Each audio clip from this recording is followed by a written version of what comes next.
Of Nile, یہ سب یہودیوں کے قبضے میں جائے گا۔ اس کو حدیث میں کہا گیا الملحمۃ العظمی۔ عیسائی 80 علم لے کر ہے مسلمانوں تم پر حملہ آور ہوں گے، اور ہر علم کے نیچے 12,000 فوج ہوگی، 9.5 لاکھ فوج۔ یہ نیٹو کی تیاری کس کے لیے ہو رہی ہے؟ جب USSR کا خاتمہ ہوا تو پوچھا گیا تھا نیٹو چیف سے، اب کس لیے؟ تمہارا وہ دشمن تو ختم ہو گیا، اب ہمیں اسلامک فنڈامنٹلزم سے نمٹنا ہے۔ وہ جانتے ہیں خطرہ یہی ہے، اب اسلام ابھر سکتا ہے، مسلمانوں کے سینوں کے اندر وہ آگ ہے، اوپر خاکستر آ گیا ہے، تم پہ اٹھانا بیٹھنا، یہ اندر تو انگارہ ہے، اوپر سے راکھ ہے، اس سے دھوکہ نہ کھا جانا ان کے دلوں کے اندر۔ اور بش نے کہا تھا مسلمان چاہتے ہیں کہ ہسپانیہ سے لے کر انڈونیشیا تک نظام خلافت قائم کریں، اور میں حیران ہوا تھا کہ اس کمبخت کو ہسپانیہ کا خیال کیسے آ گیا؟ ہمیں تو کبھی آتا ہی نہیں، اب ہم تو بھول گئے، وہ تو 500 برس پرانی بات ہے جبکہ وہاں سے ہمیں نکال دیا گیا تھا۔ اگرچہ اقبال نے کہا تھا ہے ارض فلسطین پہ یہودی کا اگر حق، ہسپانیہ پر حق نہیں کیوں اہل عرب کا؟ ہسپانیہ میں تو 800 سال حکومت کی مسلمانوں نے، اور ابھی 500 برس ہی گزرے ہیں نا۔ یہودی تو ارض مقدس سے 2000 سال نکالے گئے، انہیں لا کے آباد کیا گیا، عربوں کے سینے میں خنجر بھونک دیا گیا۔ وہ چھوٹا سا ملک جو چاہتا کرتا، کوئی پوچھنے والا نہیں۔ امریکہ جیسے اپنے بیٹے کی حفاظت کرے ویسے کرتا ہے اس کی۔ اور حضور نے فرمایا ہے وہ جنگ جب ہوگی تو ایک باپ کے اگر 100 بیٹے ہوں گے تو 99 ختم ہو جائیں گے، ایک بچے گا۔ یہ حدیث ہے، حدیث ہے صحیح۔ اور آپ نے فرمایا ویل للعرب من شر قد اقترب، عربوں کے لیے ہلاکت ہے، عربوں کے لیے بربادی ہے اس شر سے جو قریب آ چکی ہے۔ اور آج جس طرح انہوں نے ان کی تہذیب کو اختیار کر لیا ہے، دبئی جا کر دیکھیے، بدترین مغربی معاشرہ جو ہے وہ دبئی کے اندر ہم نے قائم کر کے دکھا دیا۔ اب سعودی عرب اس راستے پر بڑھ رہا ہے، اور اس کے بعد نمبر 2 پر جو ہے ہم پاکستانی ہیں۔ لیکن میں اس کے وہ پہلی بات جو کہہ رہا ہوں وہ تو یقینی ہے، اس میں تو احادیث صحیحہ موجود ہے۔ اگرچہ اس کے بعد پانسا پلٹے گا، پھر حضرت مہدی کا ظہور ہوگا، حضرت عیسیٰ کا نزول ہوگا، اور وہ گریٹر اسرائیل گریٹر گریو یارڈ بنے گا یہودیوں کا، ایک ایک یہودی قتل ہوگا اور دفن ہوگا۔ یہ بات میں ہونا ہے، میں پہلی بات پر بحث کر رہا ہوں۔ وہ پانسا پلٹے گا جب پلٹے گا، ابھی جو سامنے ہے وہ کیا ہے؟ جس ملحمۃ العظمی کہا حضور نے، جسے آرمگیڈون کہتے ہیں عیسائی۔ آرمگیڈون کی اگر کہیں جا کر آپ دیکھیں گے، آپ ڈکشنری میں مانی تو کیا لکھا ہے؟ A very big war which will be fought between the forces of evil and good before the end of this world۔ اس دنیا کے خاتمے سے پہلے خیر اور شر کی قوتوں کے درمیان بہت بڑی جنگ ہوگی۔ ارمجدون اسے کہتے ہیں عربی میں، اور آرمگیڈون اسے کہتے ہیں انگریزی کے اندر، اور یہ بائبل کی آخری کتاب کے اندر ہے، جو اس میں کہ مکاشفات یوحنا، ریولیشنز آف سینٹ جان۔ یہ تو میں کہہ رہا ہوں یقین کے ساتھ، اور زیادہ دور نہیں ہے، آیا چاہتا ہے۔ اس لیے کہ یہودیوں کا اور عیسائی جو کنزرویٹوز ہیں، نیو کنزرویٹوز، ان کا 5 نکاتی ایجنڈا ہے متفق علیہ، جس کے تحت کہ یہ جنگ صلیبی شروع کی گئی ہے۔ تو سن لیجئے آپ، آرمگیڈون نمبر 1، گریٹر اسرائیل قائم ہو جانا اس کے نتیجے میں نمبر 2، مسجد اقصی اور قبۃ الصغریٰ کو گرانا نمبر 3، وہاں 3rd ٹیمپل، وہ مسجد جو حضرت سلیمان نے بنائی تھی 1000 قبل مسیح میں، پھر برباد کی تھی نبوکدنضر نے، دوبارہ بنائی گئی، پھر دوبارہ ختم ہوئی 70 عیسوی اب تک گری پڑی ہے، ان کا خانہ کعبہ گرا ہوا ہے 70 عیسوی سے لے کر آج تک۔ ایک دیوار ہے ویلنگ وال، جہاں جاتے ہیں، روتے ہیں، پیٹتے ہیں، ماتم کرتے ہیں، وہاں وہ بنے گا 3rd ٹیمپل۔ اور نمبر 4، اس میں لا کر رکھا جائے گا تخت حضرت داؤد کا۔ یہ تخت کہاں ہے اس وقت؟ یہ لندن شریف کے اندر جو ان کی پارلیمنٹ کا جو چرچ ہے، ویسٹ منسٹر ایبے، اس میں رکھا ہوا ہے۔ ایک پتھر تھا جس پر بٹھا کر حضرت داؤد کی تاج پوشی ہوئی، پھر حضرت سلیمان کی ہوئی، پھر وہ پتھر رکھ دیا گیا جب حضرت سلیمان نے بنایا ہیکل مسجد اقصیٰ، وہاں رہا وہ۔ ہر بادشاہ جو تھا یہودی اسی کے اوپر بٹھا کر اس کی تاج پوشی ہوتی تھی۔ سن 70 میں ٹائٹس نے گرایا اسے، ہیکل کو، وہ پتھر لے گیا، وہاں سے روم گیا، روم سے آئرلینڈ گیا، آئرلینڈ سے اسکاٹ لینڈ آیا، اسکاٹ لینڈ سے انگلینڈ آیا، اور اب وہ رکھا ہوا ہے 14ویں صدی عیسوی سے آج تک۔ وہ ویسٹ منسٹر ایبے میں رکھا ہوا، ایک کرسی کی سیٹ میں اسے بنا دیا گیا ہے تخت کی شکل میں۔ اب انگریزوں میں کوئی ملکہ ہو، کوئی بادشاہ ہو جس کی بھی تاج پوشی ہونی اس میں ہو، یہ لا کر رکھا جائے گا 3rd ٹیمپل میں۔ اور اس پر یہودیوں کے خیال کے مطابق ان کا مسیحا آئے گا جو مسیح دجال ہوگا۔ عیسائیوں کے خیال کے مطابق حضرت عیسیٰ آئیں گے، وہ ہمارا بھی خیال ہے حضرت عیسیٰ آئیں گے علیہ السلام۔ بہرحال یہ تو بعد کی باتیں ہیں نا، اس وقت جو میں عرض کر رہا ہوں عربوں پر بہت بڑا عذاب، اور پاکستان کا معاملہ البتہ یہ ہے، میں یقین سے نہیں کہہ سکتا، ہینگنگ ان دی بیلنس، ہو سکتا ہے اللہ تعالیٰ ہم پر رحم فرمائے، ہو سکتا ہے، اگرچہ اس کی کچھ شرائط ہوں گی۔ چمن کے مالک اگر بنا لیں موافق اپنا شعار، اب بھی چمن میں آ سکتی ہے پلٹ کر چمن سے روٹھی بہار، اب بھی ہو سکتی ہے۔ اور یہ بھی ہو سکتا ہے کہ اللہ تعالیٰ نے معجزانہ طور پر ہمیں ملک دیا، ہم نے اللہ سے بدعہدی کی، وعدہ خلافی کی، غداری کی، لہذا سزا دی جائے اور ہم سے یہ ملک چھین لیا جائے۔ اٹس جسٹ پاسبل، دور نہ سمجھے، اسے انہونی بات نہ سمجھے۔ جو گھیراؤ ہو رہا ہے آپ کے مغرب میں نیٹو فورسز اور مشرق میں بھارتی فورسز گدھوں کی طرح بیٹھے ہوئے انتظار کر رہے ہیں پاکستان اور ڈسٹیبلائز ہو جائے، یہاں اور بدامنی ہو جائے۔ اب لاہور میں پھر آج دھماکے ہو گئے ہیں، 2 دن پہلے کا دھماکہ میں سہ کے آیا ہوا ہوں، آپ کے سامنے بیٹھا ہوں، وہ جانیں بچی ہیں جو ہماری اکیڈمی کا حشر ہوا، تو میں آپ کو نہیں بتا سکتا۔ یہ سارا کیوں ہو رہا ہے؟ تاکہ یہاں بدامنی ہو جائے اور ہمیں جواز مل جائے، مغرب سے نیٹو فورسز داخل ہو جائیں، مشرق سے بھارتی فورسز آ جائیں اور ہمارے ایٹمی دانت توڑ کر اور پھر ہمیں بھارت کے سامنے ڈال دیا جائے، نو ڈو ایز یو لائک۔ یہ ان کا نقشہ ہے، ہوگا کیا وہ اللہ جانتا ہے، ہوگا وہ جو اللہ چاہے، لیکن اللہ کا چاہنا جو ہے وہ کس پر منحصر ہے؟ یہاں انقلاب برپا کرو، یہاں اسلام لاؤ، اگر دھندوں میں لگے رہو گے تو وہ خود بخود نہیں آ جائے گا انقلاب۔ صحابہ نے جانیں دی تھی، کتنی تکلیفیں اٹھائی تھی، 12 برس تک مکی دور کے اندر با نشہ درویشی در ساز و دمادم زن، جو پختہ شبی خدرا بر سلطنت جم سن۔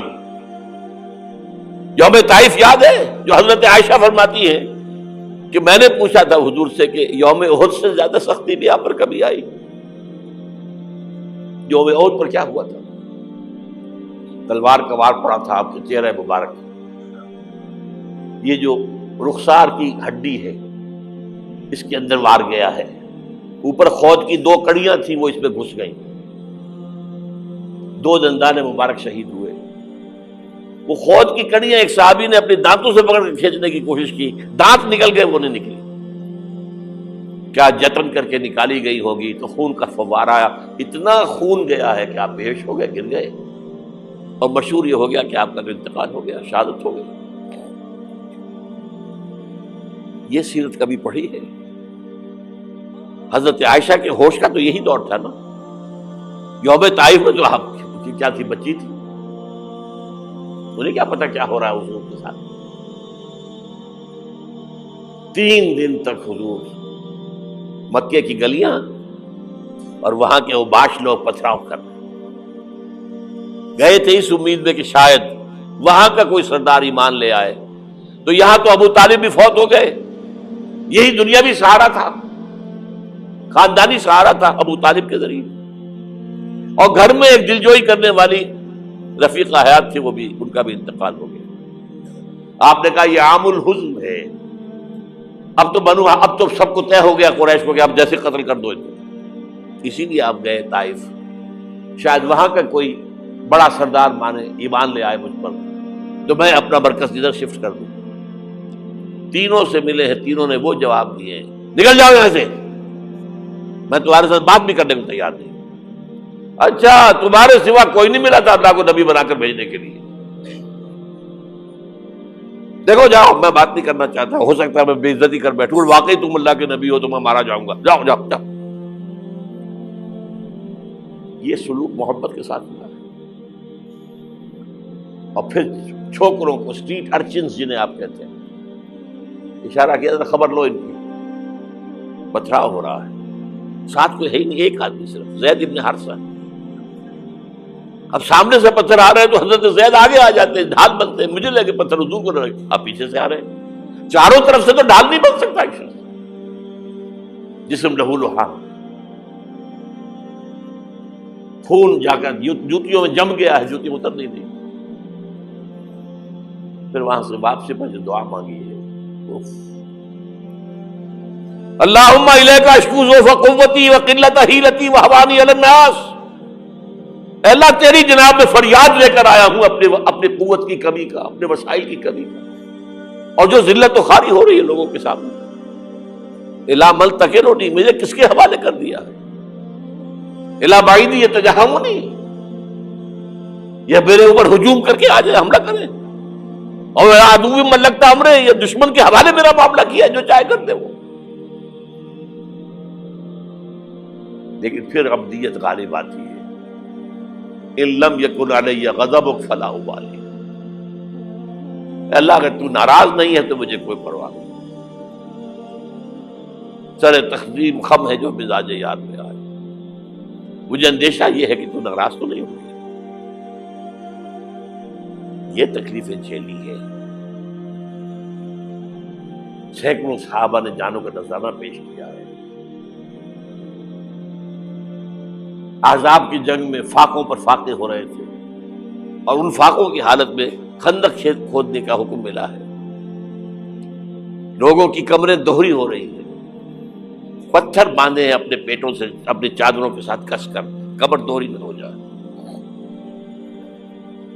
اور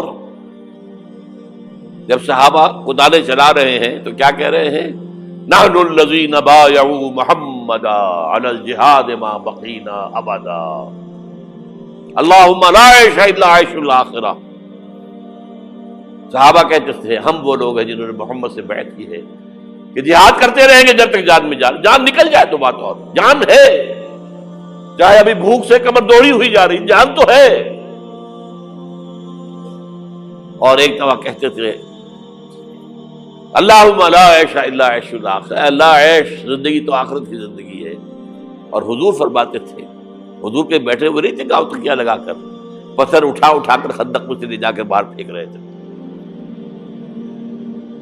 جب صحابہ کہتے ہیں اللہم لا عیش الا عیش الاخرہ، حضور فرما رہے ہیں فاغفر الانصار والمہاجرہ، اے اللہ ان انصار اور مہاجرین کی مغفرت فرما دو. پھر حضور کی خدمت میں کچھ لوگ آئے، حضور اب یہ فاقہ ناقابل برداشت ہو گیا، دیکھیے ہم نے یہ پتھر باندھے ہوئے اپنے پیٹ کے ساتھ. حضور نے کرتا اٹھا کر دکھایا، وہاں 2 پتھر بندھے ہوئے. یہ ہے سیرت النبی. آپ کس چیز کو سیرت النبی سمجھتے ہیں؟ بہرحال اس موضوع پر میری ایک کتاب ہے منہج انقلاب نبوی، کہ انقلاب کیسے آیا تھا. اگر دل میں ذرا بھی آرزو پیدا ہو گئی ہو کہ اللہ قبول کر لے مجھے بھی، مجھے قبول کر لے اس کام کے لیے، تو وہ کتاب آپ کے لیے مسٹ ہوگی. آج پھر اس گفتگو کے حوالے سے بات چیزیں تازہ کرتا ہوں. اس وقت عالمی سطح پر یہودی جمع عیسائی بریکٹ میں کر لیجیے، اور امریکہ جمع یورپ یہ بریکٹ میں کر لیجیے۔ ان کا اندر معاملہ کیا ہے؟ اصل جو ہے اس میں پیچھے مائنڈ ہے، ماسٹر مائنڈ، سازشی ذہن، وہ یہود کا ہے۔ باقی عیسائی آلہ کار بن گئے ہیں۔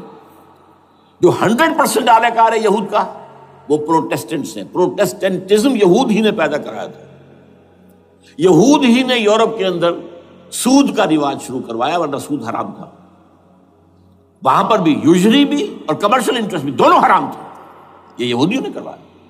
اور پھر پہلا بینک بنوایا ہے انگلستان کے اندر، بینک آف انگلینڈ، اور جو پوپ کے خلاف بغاوت کرائی تو پہلی بغاوت ہوئی انگلستان کے اندر، جو چرچ آف انگلینڈ علیحدہ ہو گیا پوپ سے، اور اسی کو یہودیوں نے قرار دیا یہ ہمارا ماڈرن اسرائیل ہے، یہ اسرائیل ہمیں دیا ہے گاڈ نے، یہ جو ہے برطانیہ۔ اس کے کچھ عرصے کے بعد یہی جو ہے ایکسوڈس ہوا ہے اور وہ امریکہ میں جا کے آباد ہوئے، لہذا امریکہ کو بھی جیوز نے کہا ہے دس از اندر اسرائیل، یہ ہے ہمارے اصل اسرائیل، ماڈرن اسرائیل یہ ہے، اس لیے کہ جو انہیں وہاں پر اقتدار حاصل ہوا ہے، جو قوت حاصل ہوئی ہے، جس قدر دولت انہوں نے وہاں جمع کی ہے، وہاں کے جس طریقے سے جکڑ لیا ہے حکومتوں کو، فرنگ کی رگے جہاں پنجے یہود میں ہے۔ ٹھیک 100 سال پہلے علامہ اقبال یہ مشاہدہ کر کے آ گئے تھے یورپ میں، اور کون دیکھنے والا تھا کہ وہاں کیا ہو رہا ہے، بیہائنڈ دی سین کیا ہے، سامنے کیا ہے، پردے کے پیچھے کیا ہے۔ فرنگ کی رگے جہاں پنجے یہود میں، اس وقت فرنگ کا امام تھا برطانیہ، یہ وہ سلطنت تھی جس پر سورج کبھی غروب نہیں ہوتا تھا۔ آج وہ فرنگ کا امام امریکہ ہے۔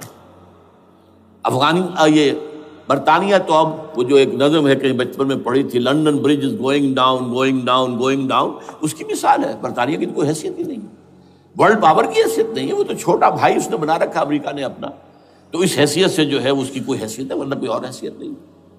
بہرحال ان دونوں میں یہ ہے کہ پیچھے ماسٹر مائنڈ، سازشی ذہن، پلاننگ، اسکیم ساری یہودیوں کی، اعلی کار امریکہ سب سے بڑھ کر، اس کے بعد برطانیہ، اور اس میں اصل پروٹیسٹنٹس، ان میں بیپٹسٹ، ان میں اس سے بھی آگے بڑھ کر ایونجلسٹ، جن کو کہتے ہیں بورن اگین کرسچنس، جن کو کہتے ہیں نیو کنزرویٹو کرسچنس، یہ تمام اصطلاحات آپ اخبارات میں پڑھتے ہوں گے، ان کو گروپ کرنی ہے۔ یہ اصل اعلی کار، ان کو ایک نیا نام دیا گیا ہے کرسچین زائنسٹ۔ ایک یہودی زائنسٹ ہیں، سارے یہودی زائنسٹ نہیں ہیں، بہت سے یہودی ہیں جو یہ زائنسٹ کے مخالف ہیں۔ چنانچہ میری ہیوسٹن میں ملاقات ہوئی تھی ڈاکٹر وشو گرانڈ، بہت بڑا پروفیسر ایمیریٹس یہودی، لیکن یہ کہ اس نے کہا، بڑے اجتماع میں کہا، ہمارا اجلاس تھا وہاں پر، ہم نے یہ جو ہے بلایا تھا ایک یہودی، ایک عیسائی اور ایک مسلمان، تینوں جو ہے وہ تقریریں کریں۔ نے کہا تھا کہ وی آر ناٹ سپورٹنگ اسرائیل۔ اس نے وہ عیسائی جو آیا ہوا تھا پروفیسر، اس کی طرف they are supporting Israel, we are not supporting Israel. اسی طرح میری جو ہوئی تھی round table conference, round table, اس میں ایک یہودی پروفیسر تھے، وہ ہسٹری کے پروفیسر، میں نام بھول رہا ہوں ان کا، انہوں نے کہا آئی ایم اینٹی زائنزم، میں زائنزم کے خلاف ہوں۔ تو زائنزم جو ہے اصل میں ایک سیکولر یہودیوں کی تحریک ہے، اور اس کے سب سے بڑے سپورٹرز کرسچین زائنسٹ وہ امریکہ میں بیٹھے ہوئے۔ تو یہ ہے صورتحال۔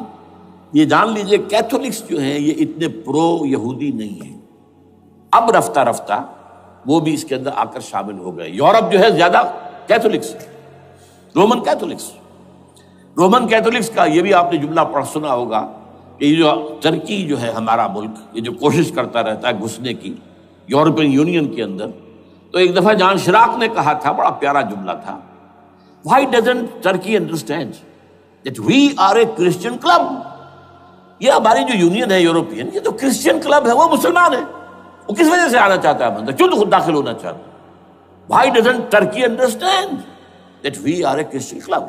لیکن یہ ہے رومن کیتھولکس، اور ان کا میں بعد میں آپ کو بتاؤں گا۔ یہی آپ کو معلوم ہے کہ یورپ نے عام طور پر اسرائیل کا اتنا ساتھ نہیں دیا جتنا جو امریکہ دیتا رہا ہے، اور کسی درجے میں ان کے دلوں میں سافٹ کارنر جو ہے عرب فلسطینیوں کے لیے بھی رہا ہے۔ یہ معاملہ ایران کے بارے میں بھی رہا ہے، جس قدر اسٹرانگ ایکشن امریکہ لینا چاہتا ہے، یہ جو ہے اس کے ساتھ نہیں ہے۔ تو یہ تھوڑا سا فرق ہے۔ وہ میں اس کا ایک بنیاد بعد میں بتا دوں گا آپ کو۔ بہرحال ان کا ایک جو ایجنڈا ہے وہ دو، سمجھیے کہ دو اس کے نکات ہیں، دو رسیوں کے مانند یہ آپس میں بٹا ہوا ہے۔ پہلا، عالم اسلام کے مادی اور مالیاتی وسائل خصوصاً تیل پر قبضہ، یہ ان کا دنیاوی اعتبار سے، دولت کے اعتبار سے، وسائل کے اعتبار سے اس وقت کا ایجنڈا ہے۔ ویسے تو اس سے اوپر وہ چاہتے ہیں پوری دنیا پر، وہ تو بات کی بات ہے، لیکن ابھی نہ وہ روس کو چھیڑ رہے ہیں نہ چین کو چھیڑ رہے ہیں۔ چین تو ان کا سب سے بڑا جو ہے بزنس پارٹنر ہے، سب سے بڑا، اور چین کو رفتہ رفتہ وہ اپنی لائن پر لا رہے ہیں۔ اب تو صرف یہ کہ وہ ایک پارٹی گورنمنٹ وہاں رہ گئی ہے جو کہ کمیونزم کے دور کی یادگار ہے، باقی ان کی جو اکانومی ہے وہ تو آ چکی ہے اسی رخ کے اوپر جو یورپ کی ہے، مغرب کی ہے۔ نمبر دو ایجنڈا کیا ہے؟ دنیا میں کہیں بھی اسلام کے بحیثیت ایک نظام زندگی ظاہر ہونے کا کوئی موقع نہیں دینا۔ We have to nip the evil in the bud at any cost۔ یہ ان کے ایجنڈے کا دوسرا بڑا حصہ۔ یہ دو ہے انٹرٹوائنڈ، جیسے آپ لڑیوں کو بٹ دے کر رسی بناتے ہیں، ایسے یہ دو لڑیاں ہیں۔ اسلام کا پولیٹیکل سوشو اکنامک سسٹم کہیں نہ آ جائے دنیا میں، ہو نہ جائے آشکارا شر پیغمبر کہیں، یہ ابلیس نے کنکلوڈ کیا ہے، وہ جو ابلیس کی مجلس شورا ہے، ہو نہ جائے آشکارا شر پیغمبر، کہیں ایسا نہ ہو کہ پیغمبر کی شریعت دنیا کے سامنے آ جائے، پیغمبر کا نظام آ جائے۔ الحذر، آئین پیغمبر سے 100 بار الحذر، حافظ ناموس زن، مرد آزما مرد آفری، یہ معاشرتی نظام ہو گیا۔ موت کا پیغام ہر نوع غلامی کے لیے، نہ کوئی فخفور و خاکہ، نہ گدائے رہنشی، یہ سیاسی نظام آ گیا، اور کرتا ہے دولت کو ہر آلودگی سے پاک و صاف، منعموں کو مال و دولت کا بناتا ہے امین۔ تم دولت کے امین و مالک نہیں ہو، اور اس سے بڑھ کر اور کیا فکر و عمل کا انقلاب، بادشاہوں کی نہیں اللہ کی ہے یہ زمین، ان الارض للہ۔ یہ نظام کہیں نہ آ جائے دنیا، یہ جس پہ کہ وہ خطرہ محسوس کر رہا تھا۔ اور اس کے بعد یہ کہتے ہیں، یہ تو تھا عصر حاضر کے تقاضے، لیکن یہ کہ صورتحال کیا ہے؟ ہو نہ جائے آشکارا شرع پیغمبر کہیں، ہے یہی، یہ معاملہ اس طرح رکھو کہ خود مومن ہے محروم یقین، یہ غنیمت ہے کہ خود مومن ہے محروم یقین۔ ہمیں اگر کوئی سہارا ملتا ہے تو اس سے کہ مومنوں کو بھی، نام نہاد مسلمانوں کو بھی اپنے اس نظام پر یقین نہیں، وہ نماز پر یقین رکھتے ہیں، روزے پر رکھتے ہیں، زکوٰۃ کو بھی جو بھی اللہ تعالیٰ جس کو توفیق دیتا ہے، حج کرتے ہیں، عمرے کرتے ہیں، یہ ہے سب، لیکن یہ کہ یہ غنیمت ہے، چشم عالم سے رہے یہ پوشیدہ یہ آئین تو خوب۔ وہ ابلیس کہتا ہے کہ یہ آئین چشم عالم سے پوشیدہ رہنا چاہیے، یہ غنیمت ہے کہ خود مومن ہے محروم یقین۔ ہمارے لیے جو ہے اگر کوئی سانس لینے کی جگہ ہے تو وہ یہ ہے، حوصلہ افزائی اگر ہے تو اس میں ہے کہ خود مومن محروم یقین ہے، اس کے سامنے وہ راستہ ہے ہی نہیں۔ اب لیجئے یہودیوں کے ایجنڈے کو میں تجزیہ کر رہا ہوں۔ سب سے پہلے world bank, IMF، globalisation, TRIPS, ان تمام ہتھ کنڈوں کے ذریعے عالمی مالیاتی استعمار جو بظاہر امریکہ کا ہوگا، حقیقتاً یہود کا ہوگا۔ یہودیوں کے نزدیک پوری نوع انسانی حیوانوں کے مانند ہے۔ They are not human beings. They are goyams. They are Gentiles. یہ انسانی شکل میں حیوان ہیں، اور جیسے حیوانوں کو ایکسپلائٹ کرنا، استعمال کرنا انسانوں کا حق ہے۔ گھوڑے کو آپ باندھتے رہے ہیں نا ٹانگے کے آگے، اور بیلوں سے آپ ہل جتواتے رہے ہیں، تو جیسے یہ حق ہے ایسے ہمارا حق ہے پوری دنیا کے جو ہے وسائل ان کو کھینچے۔ ہاں جیسے گھوڑے اور بیل کو بھی کچھ نہ کچھ دانہ تو ڈالنا پڑتا ہے، چارہ تو دینا پڑتا ہے، تو ان کو بھی کچھ دو۔ یہ پوری نوع انسانی ورکرز بن کر رہ جائے، حیوان بن جائیں، بالکل شہوت کے غلام بنا دو انہیں، اخلاقی اقدار کا بیڑا غرق کر دو، خاندانی نظام کو تہوبالا کر دو۔ یہ باقاعدہ جو protocols of the elders of the Zion تھے ان سب میں موجود ہے لکھا ہوا، جو 1897 میں انہوں نے پاس کیا اپنا پروگرام بیسل میں، سوئٹزرلینڈ کا ایک شہر ہے. Protocols of the elders of the Zion. ان کو حیوان بنا دو، بس حیوانوں سے کام لیتے رہو. ہاں ان کی کمائی کا کچھ حصہ ان کے لیے چھوڑ دو، وہ بھی زندہ رہیں، وہ بھی آخر کام کیسے کریں گے، اور اصل جو ہے ملائی کھینچ دو اپنے اس نظام کے ذریعے سے. World bank, I M F, stock exchange, TRIPS, globalisation, اس کے ذریعے سے عالمی مالیاتی استعمار. نمبر 2، ایک ہے ان کا ایجنڈا، یہ تو عالمی ہے. دوسرا ایجنڈا کیا ہے؟ وہ لوکل ہے. وہ کیا ہے؟ گریٹر اسرائیل کا قیام، جس میں مصر کا سارا زرخیز علاقہ شامل ہوگا، جو ڈیلٹا کا علاقہ کہلاتا ہے اس کا، جہاں کے اس وقت کے بادشاہ نے، حضرت یوسف علیہ السلام کے زمانے کے بادشاہ نے، وہ فرعونہ کے خاندان میں سے نہیں تھا، وہ عرب تھا. عربوں ہی سے کسی وقت کوئی قوم آئی تھی جو کہ مصر پر قابض ہو گئی تھی. اس نے حضرت یوسف کے خاندان کو لا کے وہاں آباد کیا. بہترین جشن کا علاقہ کہلاتا ہے، بہترین.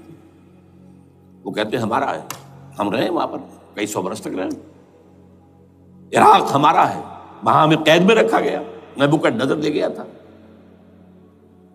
عرب کا شمالی حصہ جو ہمارا ہے، وہاں خیبر میں یہودی قلعے تھے، اور وہاں مدینے کے اندر جو ہے 3 قبیلے یہودی تھے جنہیں محمد نے صلی اللہ علیہ وسلم وہاں سے نکال باہر کیا تھا. یہ جارڈن یہ ترکی کا بھی کچھ حصہ ہمارا ہے. باقی پورا لبنان اور پورا فلسطین، یہ سب اس کے اوپر بنے گا ایک greater Israel. This is there local agenda. اور اس کے لیے ضروری ہے ایک بہت بڑی جنگ.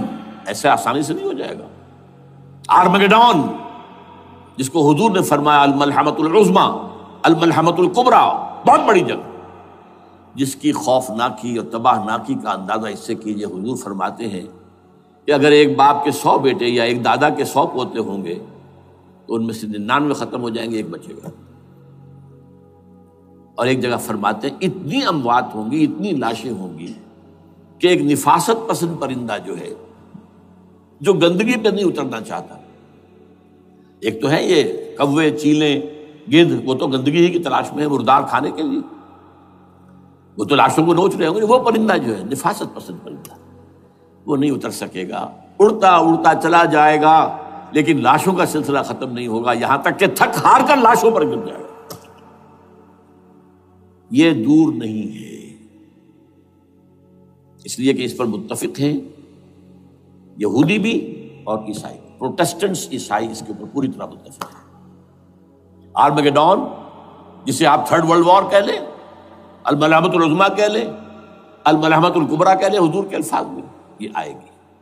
اس کے نتیجے میں گریٹر اسرائیل بنے گا. نمبر 3، پھر بنے گا 3rd ٹیمپل، جو ٹائٹس نے گرا دیا تھا 70 میں، سن 70 عیسوی، جسے گرے ہوئے کتنا عرصہ ہو گیا؟ 2008. اندازہ کر لیجئے 1800 کتنے برس ہو چکے.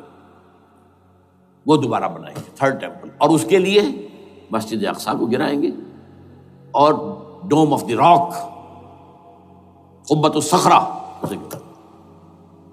وہاں لا کر پھر اس میں کنگ ڈیونز تھرون لا کے رکھا جائے گا. یہ بھی میرے علم میں پہلی مرتبہ اسی ٹرمپٹ کے اشارے سے آیا. وہ کیا ہے؟ حضرت داؤد کا. آج سے کتنے 1000 سال پہلے کی بات ہے، اندازہ کیجیے. 1000 قبل مسیح، اور یہ اب 2000 ہو گیا عیسوی، 3000 برس تو ہو گئے. وہ کیا تھا؟ ایک پتھر تھا جس پر بٹھا کر حضرت داؤد کی تاج پوشی کی گئی تھی. پھر اسی پر حضرت سلیمان کی تاج پوشی ہوئی، پھر اسی پر ان کے بادشاہ آتے رہے، تاج پوشی ہوتی گئی. ٹائٹس نے جب گرایا ہے سن 70 عیسوی میں، یروشلم کو برباد کیا، 1,33,000 یہودی ایک دن میں قتل کیے، ایک دن میں، باقی نکال دیا، بھاگ جاؤ یہاں سے. اس کو کہتے ہیں diaspora, that started in 70 AD. یہ منتشر ہو گئے، جس کا جہاز سنگھ سمایا چلا گیا، یورپ میں چلے گئے، شمالی افریقہ میں، مسلمان ملکوں میں، انڈیا میں آ گئے، ایران میں آ گئے، سب جگہ وہاں سے نکال دیے گئے. ڈائسپورا. بہرحال وہاں سے وہ ٹائٹس وہ پتھر لے گیا، وہ روم میں لے گیا. روم سے کسی طرح وہ آئرلینڈ پہنچ گیا. آئرلینڈ پیور کیتھولک ملک ہے، آپ کو معلوم ہوگا، اور وہاں پر پروٹیسٹنٹس کی اور کیتھولکس کی جنگیں ہوتی رہتی ہیں. کبھی بھی شیعہ سنی مسلمانوں کی اس طور سے خانہ جنگی نہیں ہوئی ہے جیسے کہ وہاں ان دو عیسائیوں میں کیتھولکس اور پروٹیسٹنٹس میں ہوتی ہے. وہ رومن کیتھولک ملک ہے بیچ میں. وہاں سے وہ انگلینڈ میں آیا. انگلینڈ میں جب آ گیا، بلکہ وہاں سے اسکاٹ لینڈ سے انگلینڈ میں پھر اس کو ایک کرسی کے اندر اس کی سیٹ کی حیثیت سے بنا کر ایک تھرون کی شکل دے دی گئی. اور وہ جو ویسٹ منسٹر ایبے ہے، برطانیہ کے پارلیمنٹ کے ساتھ جو چرچ ہے، ویسٹ منسٹر ایبے، وہاں اس کو لا کے رکھ دیا گیا. اس وقت سے برطانیہ کے بادشاہوں اور ملکاؤں کی تاج پوشی وہاں ہوتی ہے. تو ایک یہ ہے کہ پھر اس کو لا کر وہاں رکھیں گے. اب یہاں سے اختلاف ہے، یہ نوٹ کر لیجیے. یہاں تک عیسائیوں کا، یہودیوں کا ایجنڈا ایک، یہاں اختلاف ہے. یہودیوں کے نزدیک ان کا مسیح آئے گا اور وہ وہاں بیٹھ کر پوری دنیا پر راج کرے گا. وہ مسیح جس کی خبر دی گئی تھی شروع کی کتابوں میں، جو تورات کی ابتدائی کتابیں ہیں، وہ تو حضرت مسیح کی شکل میں آ گئے. دی پروفیسی واز فلفلڈ. یہودیوں نے نہیں مانا، انہیں تو قرار دیا جادوگر ہے، کافر ہے، مرتد ہے، ولد الزنا ہے، اور اپنے بس پڑتے سوری پر چڑھوا دیا. وہ دوسری بات ہے، اللہ نے کیا کیا وہ ایک علیحدہ مسئلہ ہے. چنانچہ یہ کہ دی سچویشن از ویکنٹ، وہ مسیحا کی جگہ ابھی باقی ہے ان کی، and they are waiting for ہم. تو وہ آئے گا اور وہ یہاں اس تخت داؤد پر بیٹھ کر پوری دنیا پر حکومت کرے گا. عیسائیوں کا کہنا کیا ہے کہ در حقیقت حضرت مسیح نازل ہوں گے، سیکنڈ کمنگ آف جیسس، جس کو ہم بھی مانتے ہیں. اگرچہ ہوگا کیسے، حالات و واقعات کا کیا ہمارے نزدیک رنگ ہے وہ کچھ مختلف ہے، وہ میں اس کو بیان نہیں کر سکتا. حضرت مسیح علیہ السلام پھر اس تخت پر بیٹھیں گے ان کے عیسائیوں کے مطابق. چنانچہ پوپ جو مر گیا ہے، پال سیکنڈ، اس کو یہ ٹرمپٹ والے کہتے ہیں شیطان. اور ان کا کہنا یہ ہے کہ اس شیطان نے the old ancient Holy Roman Empire کو ریوائیو کیا ہے یونائٹڈ یورپ بنا کر. اور ان کا مقصد کیا ہے کہ یہ فلسطین میں ایک رومن کیتھولک حکومت قائم کرنا چاہتے ہیں. یہودی اپنی حکومت چاہتے ہیں جو ہے، اور وہ اپنی حکومت چاہتے ہیں. یہ ان کا کہنا ہے. یہ میں نہیں جانتا کہ اس میں کس حد تک ان ایک دوسرے پر الزام درست ہے. لیکن جیسے کہ آپ کو معلوم ہے کہ انڈونیشیا کے اندر بھی ہوا تھا، ایک جزیرے کو تقسیم کر دیا، ایک حصہ جو ہے اس کا وہ رومن کیتھولک ریاست بن گیا. شاید نائجیریا میں بھی اس طرح کا معاملہ ہوا ہے، کچھ تھوڑے علاقے کے اندر وغیرہ وغیرہ. تو یہ ہے. لیکن بہرحال یہ ان کا. عیسائیوں کا معاملہ کیا ہے؟ میں نے جیسا کہ بتایا کہ یہ تو اس ایجنڈے کے اندر متفق ہے، اور عیسائی بھی ورلڈ ڈومینیشن، مالیاتی جو ہے استعمار، اس کے لیے کوشاں ہیں.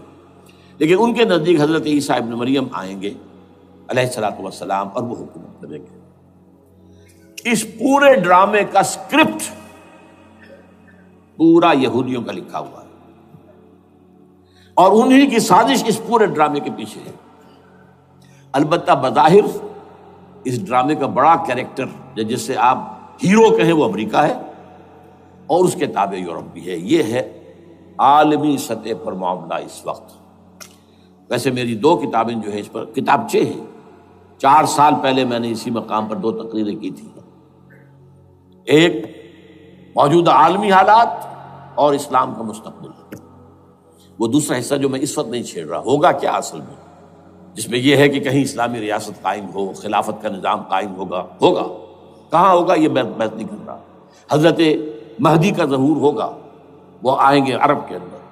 پھر یہ ہے کہ وہ جو گریٹر اسرائیل کے خلاف جہاد ہوگا، اور اللہ کرے گا کہ رفتہ رفتہ یہ ممالک جو ان سے لے لیے جائیں گے، یہاں تک کہ بالآخر ایک یہودی اعلان کر دے گا میں ہوں مسیح، جس کو کہ عیسائی بھی کہتے ہیں اینٹی کرائسٹ، اور یہ کہتے ہیں یہ بیپٹسٹ بھی کہ اینٹی کرائسٹ جو ہے وہ یہودی ہوگا. جبکہ کچھ عرصے پہلے بہت بڑا پروپیگنڈا ہوا تھا کہ اینٹی کرائسٹ جو ہے، دجال جو ہے، وہ تو مسلمان ہوگا. نہیں، لیکن وہ کہتے ہیں کہ ہوگا، یہودی ہوگا. اور پھر اس یہودی کو قتل کریں گے حضرت مسیح، دی ریئل مسیح، اصل مسیح جو اٹھا لیے گئے درمیان میں، وہ آئیں گے، اور ان کے ہاتھوں دجال بھی قتل ہوگا، اور پھر مسلمانوں کے ہاتھوں ایک ایک یہودی ختم ہوگا. پھر ایک عالمی اسلامی ریاست قائم ہوگی حضرت مسیح کے ہاتھوں، اور وہاں پر حضرت مسیح، ایک حدیث میں آتا ہے 40 برس تک پوری دنیا پر حکومت کرے گی۔ بہرحال یہ دوسرا پکچر ہے جو ہمارے سامنے، میں اس وقت کی تفصیل میں نہیں جا رہا، جو ان کے سامنے پکچر ہے وہ میں نے آپ کو بیان کر دیا۔ اب اس میں تجزیہ کیجئے افغانستان پر حملے کا اصل سبب، جو میں نے دو بتایا نا، دو لڑیاں ہیں ان کے ایجنڈے کی، ایک اسلام کہیں ظاہر نہ ہو جائے، اسلام کا نظام ظاہر نہ ہو جائے، اور ایک مسلمانوں کے مالیاتی خاص طور پر تیل کے وسائل پر قبضہ۔ اب افغانستان میں کیا ہوا ہے، یہ سارا معاملہ تھا اسلام کا راستہ روکنے کے لیے، کہ یہاں تو اسلام ایک شکل دکھا رہا ہے اپنی، اور اگر انہیں موقع مل گیا تو یہ تو ایک ایسی ویلفیئر اسٹیٹ قائم کر دیں گے، زکوٰۃ کا نظام قائم ہو جائے گا تو اعلیٰ ترین ویلفیئر اسٹیٹ قائم ہو جائے گی، اور اگر یہاں پر جو ہے یہ ساری سزائیں نافذ ہو گئی، معاشرہ کرائم فری ہو جائے گا، لوگوں میں محبت ہوگی، مساوات ہوگی، اور یہ کہ عام لوگوں کے لیے ویلفیئر ہوگا، اور یہ سامنے نظام آ گیا تو پھر ہمارا یہ نظام کیپٹلزم یہ کہاں رہے گا، اس کو تو منہ چھپانے کی جگہ نہیں ملے گی۔ لہذا افغانستان پر حملے کا اصل موٹو یہ ہے۔ البتہ یہ ساتھ ہی یہ بھی تھا کہ افغانستان کے راستے سے سینٹرل ایشین اسٹیٹس جو ہیں ان سے پائپ لائنیں لا کر اور وہ پھر کہیں گوادر کے آس پاس سمندر تک لائے جائے، تاکہ ہم وہاں کے جو ہے ڈرین کر سکیں جو تیل اور گیس کے ذخائر ہیں سینٹرل ایشین اسٹیٹس کے اندر، جو مسلمان اسٹیٹس ہیں، تو اس کے لیے راستہ جو ہے وہ لینا چاہتے تھے افغانستان سے۔ اب وہ جہاں تک افغانستان کا تعلق ہے تو ان کے قبضے میں ہے، جب چاہیں کر لیں۔ اب پاکستان کا معاملہ جو تھا وہ جیسا کہ میں نے کہا کہ اس کا راستہ وہ رک گیا، جبکہ انہیں واپس جانا پڑ گیا، لیکن انہوں نے افغانستان میں کوشش کی طالبان کے زمانے میں۔ یونیکول جو ہے ان کی سب سے بڑی جو ہے کمپنی ہے، اس نے مذاکرات کیے، وہ دیکھ کر حیران رہ گئے کہ یہ ان پڑھ، یہ ملے ملاٹے جو ہیں یہ تو بڑے ٹف بارگینر ہیں۔ اس طریقے سے پاؤں جما کر طالبان نے جو ان کے ساتھ مذاکرات کیے ہیں اور ان سے اپنی شرطیں پیش کی ہیں کہ وہ گھبرا کر بھاگ گئے۔ یہ صورتحال بھی تھی افغانستان پر قبضہ کرنے میں، لیکن یہ ہے کہ اصل کیا تھا کہ وہ اسلام کی کوئی شکل دنیا کے سامنے نہ آنے پائے، جو ان کا میجر ہے۔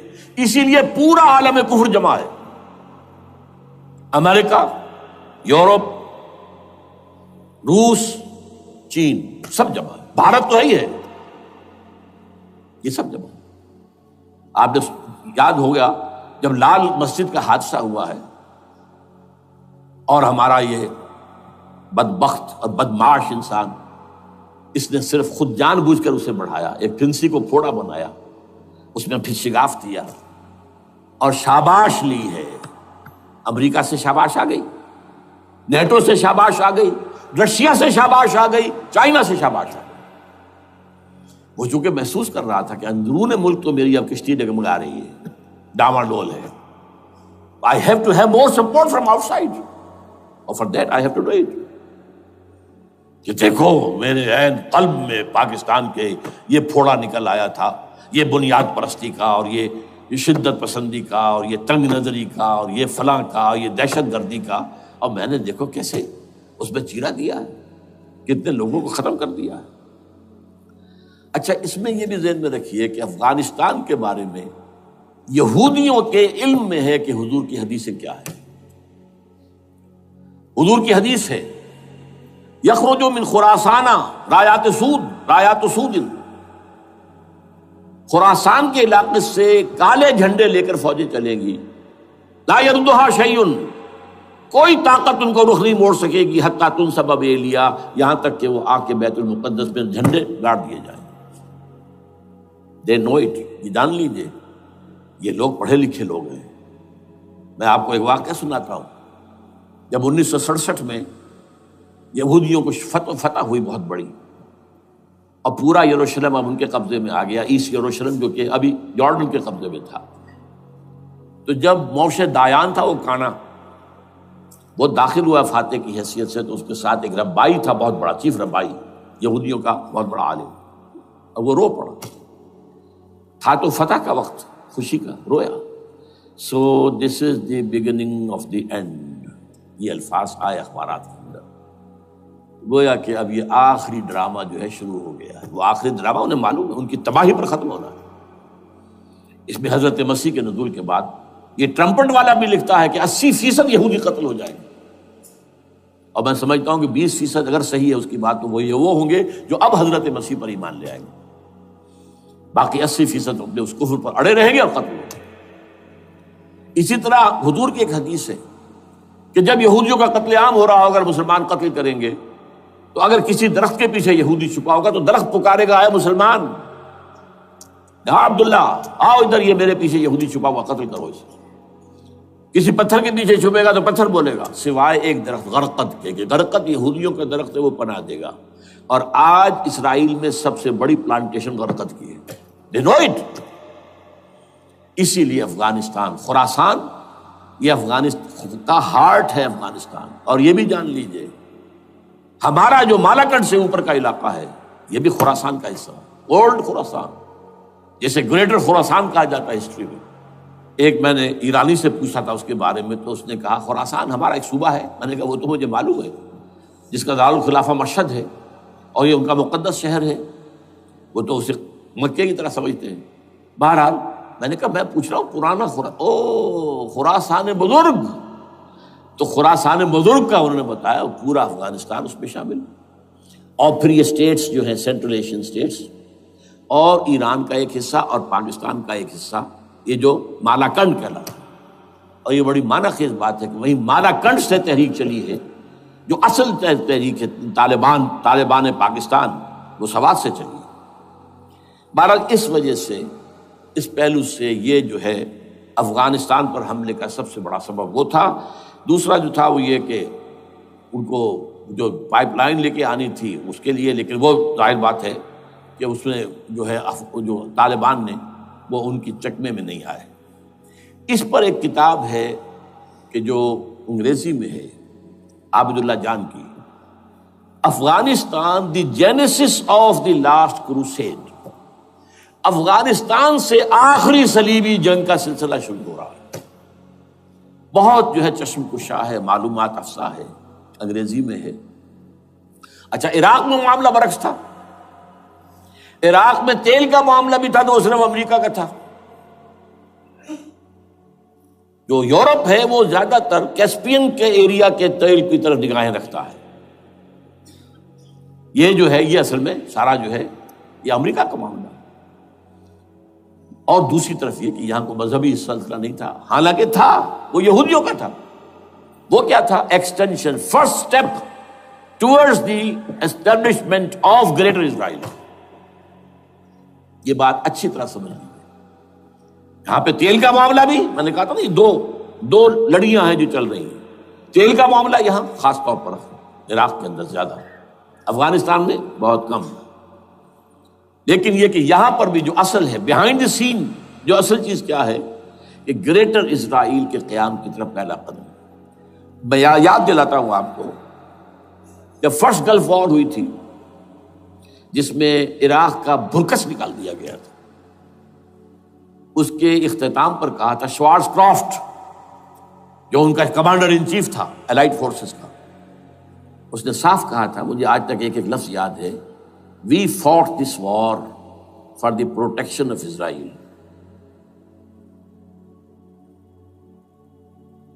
اور اب جو ابھی ہوا معاملہ، جب صدام گرا ہے، اس کا مجسمہ بھی گرا ہے، تو اس کے بعد وہ شخص، وہ بدبخت، وہ خبیث جو ابھی پڑا ہوا کومے میں، شیرون نے کہا تھا ان قریب عراق پر ہماری حکومت ہوگی۔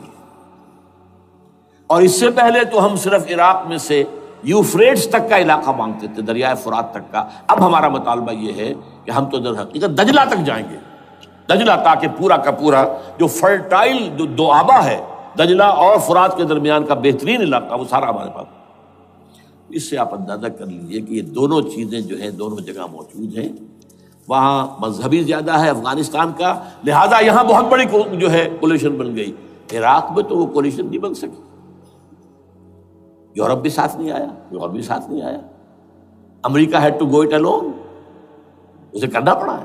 زیادہ سے زیادہ کوئی ٹوکن، آسٹریلیا کا کوئی ٹوکن معاملہ، جو ہے وہ برطانیہ کا کچھ شاید ٹوکن ٹائپ جو ہے، وہی یہ کامن ویلتھ پرانی جو ہے چلی آ رہی ہے، اس میں شاید کینیڈا کا، باقی تو کوئی نہیں۔ یہ جو آل ورلڈ کولیشن بنی تھی وہ افغانستان کے خلاف کیوں ہے؟ یہاں سے اسلام کی ریسرجنس کا اندیشہ ہے۔ یخرج من خراسان رایات سود لا یردها شیء حتی تنصب بایلیا۔ حضور کے زمانے میں ایلیا جو ہے وہ کن کے قبضے میں تھا؟ عیسائیوں کے۔ اس کے بعد ہمارے قبضے میں آیا، لیکن پھر کروسیڈرز نے ہم سے لے لیا تھا، اور 88 برس وہ عیسائیوں کے پاس رہا، 1099 عیسوی سے لے کر 1187 تک۔ اب پھر یہود کا قبضہ ہے، پہلے عیسائیوں کا تھا، اب یہود کا ہے۔